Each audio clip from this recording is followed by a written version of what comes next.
John, you're here and you're from a professional body, the Institute of Chartered Accountants in Ireland. What do you think about what we're trying to do with accounting streams, and how does it fit into your educational plans? I could see very much how we could leverage some of the learnings and teachings that you're bringing together in this, because we're always in the business of looking for new examples and good examples of what best practice of teaching a concept looks like. So from our perspective, it's always interesting to look out across the parapet and see what others are doing and see how we can capture that lightning in a bottle. And you have some of that here. We're just scratching the surface on this project now. We're really looking at the introduction to accounting for a first-year undergraduate. But where do you think we go next? How do we prepare that person to be the person who goes on to your professional training? What else do we have to develop?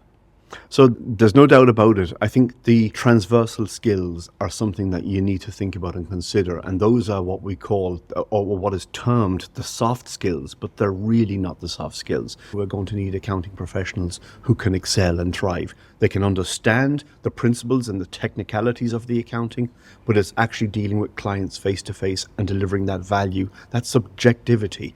That's what's going to make great accountants in the future.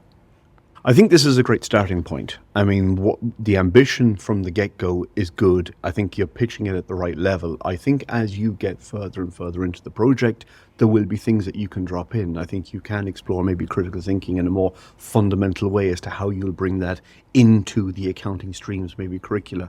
Also in terms of, say, communication skills, it's always given as a prerequisite that we are proficient at being communicators. Maybe we need to work on that. Maybe a module needs to be developed on something along those lines to give those students that extra little bit of a edge and competency in that kind of a field. I really like those ideas. John, thanks for your time input now. No problem. And I appreciate what you're trying to do in Ireland as well. Thank you.